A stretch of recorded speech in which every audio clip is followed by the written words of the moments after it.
Ujú. Buenas noches, mi nombre es Sandra Echeverry, mi grupo está conformado por Lenín Cañavera, Juan Pablo Monterrosa y Samia Ramos. En esta oportunidad les hablaremos de la clasificación de las cosas en Roma, iniciando nuestra intervención tocando el tema de la importancia de las cosas en Roma, la cual no fue otra que la de establecer el orden y la organización social, económica y legal. Esto contribuyó a la estabilidad del Imperio Romano. La clasificación de las cosas tuvo dos factores importantes que fue la res comercio, que eran los bienes que podían ser comprados, vendidos o intercambiados, y la res next comercio, que eran los bienes por fuera del comercio que no podían ser objeto de comercio como derechos públicos o bienes de la nación, etcétera. Dentro de la red comercio tenemos varios factores como la res mancipi, que eran los bienes de mayor importancia para ser comercializados requerían procedimiento especial, como las transacciones cuando compraban esclavos, terrenos, animales, etcétera. Y la res ne mancipi, que eran los bienes que no requerían un procedimiento formal para su intercambio, como la ropa, los alimentos, que los intercambiaban también por dinero. Las cosas muebles eran los bienes que podían trasladarse de un lugar a otro sin deteriorarse. Son los enseres como los enseres de la casa, las mesas, las sillas, etcétera. Los bienes inmuebles eran los bienes que no podían trasladarse sin dañar su naturaleza, como por ejemplo los terrenos, como por ejemplo las fuentes de agua en una propiedad. También tenemos las cosas corporales que existen porque tienen un cuerpo material. Las podemos percibir con nuestros sentidos, como por ejemplo utensilios domésticos, los esclavos, los animales de carga, etcétera.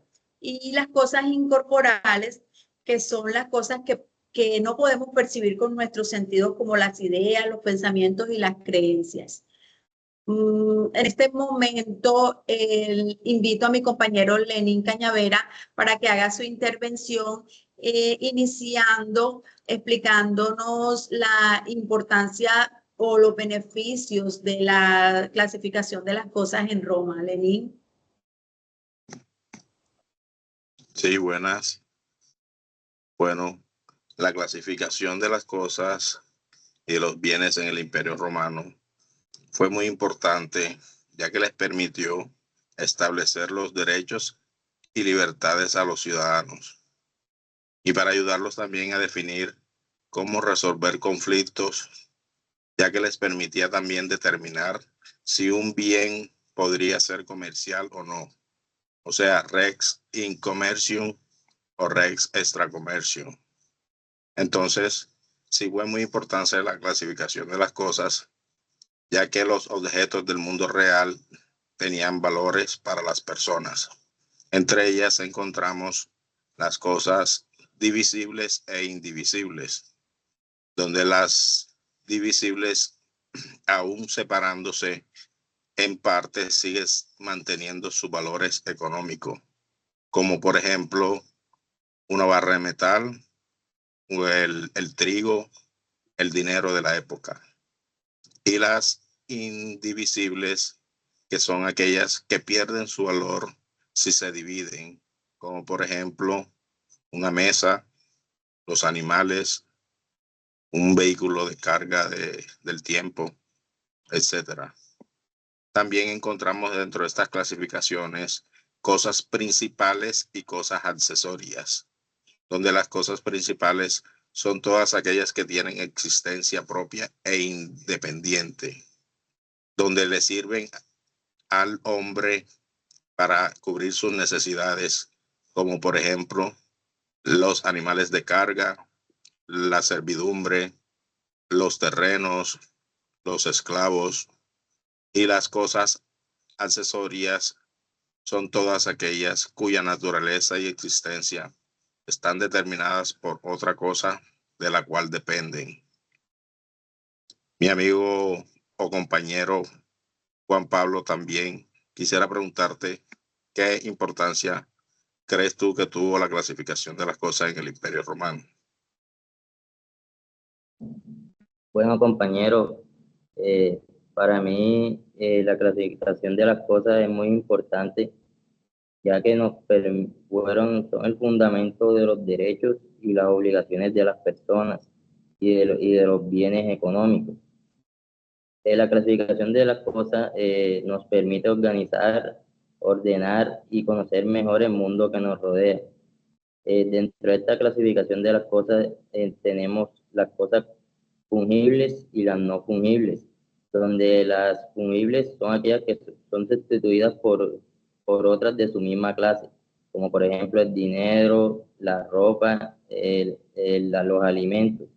Y las cosas no fungibles son aquellas que no pueden ser sustituidas por otras y se caracterizan por su individualidad. Como por ejemplo tenemos las obras de arte, los hallazgos arqueológicos. Y también tenemos que las cosas se clasifican por ser consumibles y no consumibles.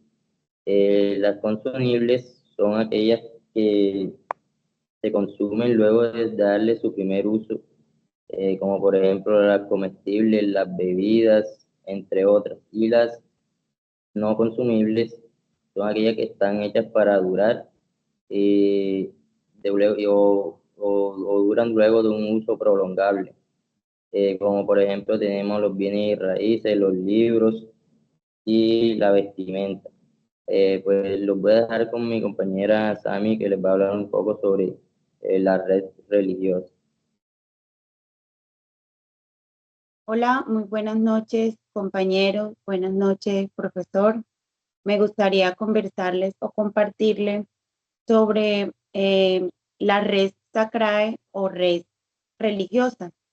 Son cosas destinadas al culto y tienen que cumplir como dos requisitos: su destino al culto y dedicación litúrgica. Todos sabemos que la dedicación litúrgica es cuando conmemoramos cosas sagradas, como pueden ser una iglesia o un altar.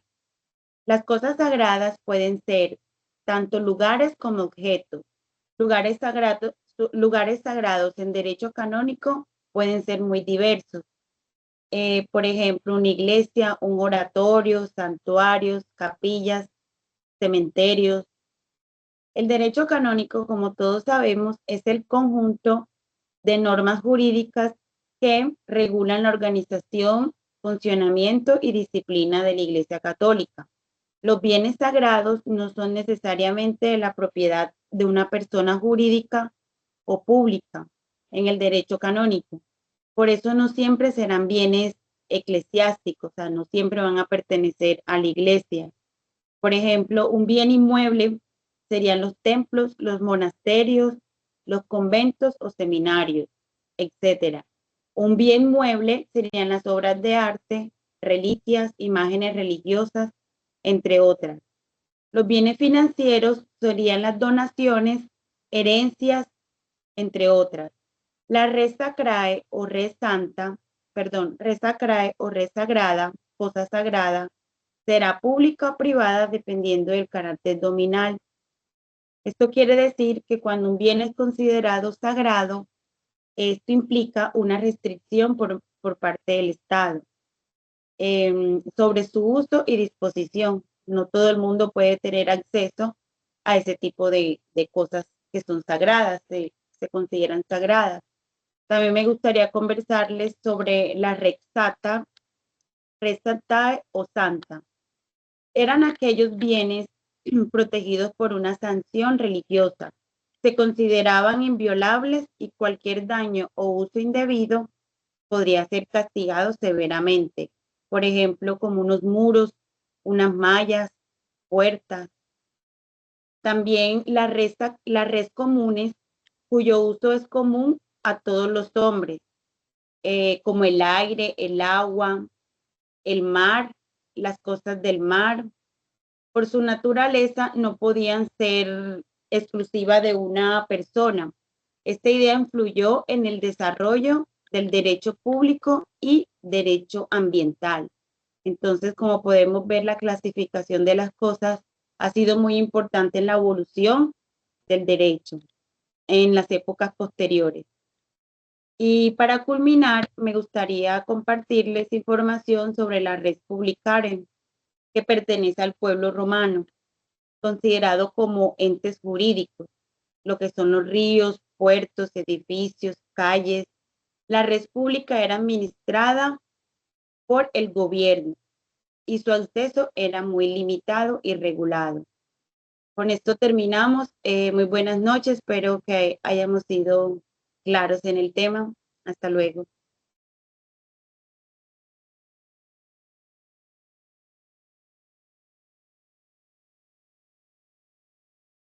Ya corten.